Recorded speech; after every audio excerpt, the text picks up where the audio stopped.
What's happening, my beautiful people? My name is Mike LaBelle. Today, we're gonna discuss tactics. You guys keep asking me, Mike, what's going on with the new tactics? What do these new tactics mean? What you can look forward to in tactics, what's gonna help you be most successful? And there's a lot that we just don't know yet because you need more time with the title, and it's about combining tactical adjustments this year. And that's different than any other year, but let's talk about it. If you enjoy the content, please drop a thumbs up. If you have any questions, any concerns, maybe more information, put it in the comments down below because this is still new to everyone. I speak for the community, from the community. I'm always taking in your feedback.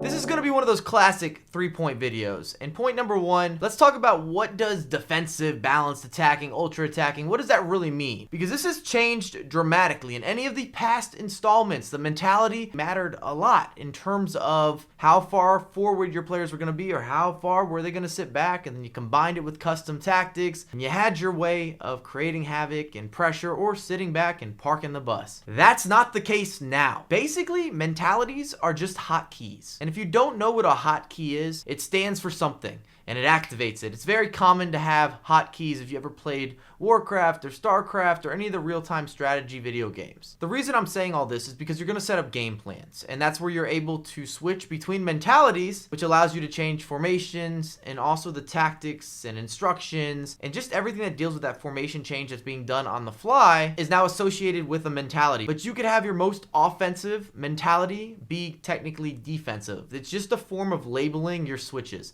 So it doesn't really matter. It has no relevance whether it's defensive, balanced, attacking, or ultra attack. You can use whatever type of setup you like. Remember, these are just placeholders. I hope that makes a lot of sense in the video, but that is a massive, massive change. You'll see on screen kind of what I mean. And you can just go into game plan and preset all these tactical adjustments.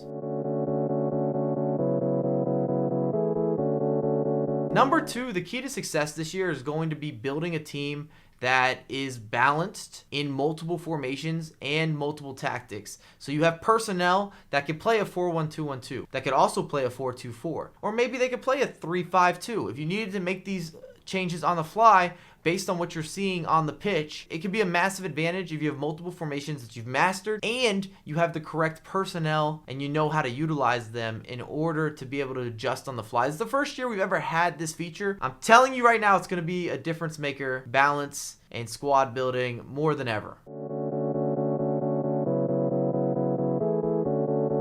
Number three, and the last point that I just have to draw some focus on, is the set piece changes. We now have the ability to tell our team how many players you want to see commit to a free kick or to a corner kick. And if you're like me, the last 3 or 4 years I've complained about getting countered out of corner kicks when there's no reason for my players to be forward. We're up 2-1. I don't want all you guys in the box. Just sit back and hang out. I don't want to be countered out of this corner, and that made it where going short was so popular because you could at least hold the ball and try to avoid potentially giving up a counterattack late in the game when you had no reason to have your players that far up the pitch.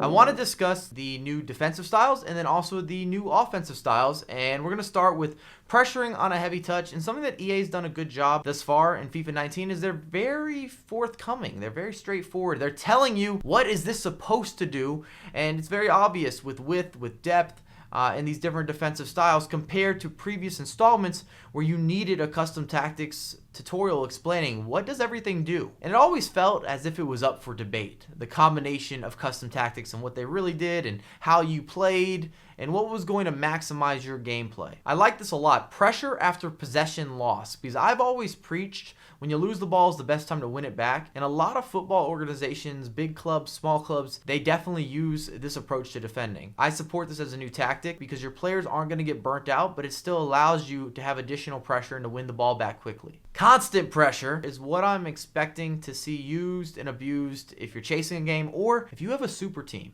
and you got player on player, everybody's got 90 plus stamina, you might not be worried about them getting tired, so throw them all forward. You got Ruud Gullit, you got Vieira, you got Socrates, you got Ronaldo up top, Why not? And try to disrupt your opponent's comfort levels in their gameplay. We have drop back. We already know what that's going to be about. This is for your counter-attacking players, your guys that might be a little more passive. We'll see if this works. The counter-attacking method is only going to be used frequently if it's an option. And that varies FIFA installment to FIFA installment. Some years it's much more effective than other years. And last but not least, and probably a good place to start, is on balanced, because that gives you an idea. What do you want to change? Are you getting enough pressure? Are you not getting enough pressure? Because it's all about being honest with yourself in terms of putting together tactics and game plans, and then making the changes that are necessary to improve your odds of winning games. On the offensive end, of course, we also have balanced, which, like I said, good place to start. It's what I would recommend. People ask me all the time, Mike, how do I get better at FIFA outside of watching tutorials and applying those tutorials and tips? It's all about breaking bad habits and also being very honest with your gameplay. I see this being combined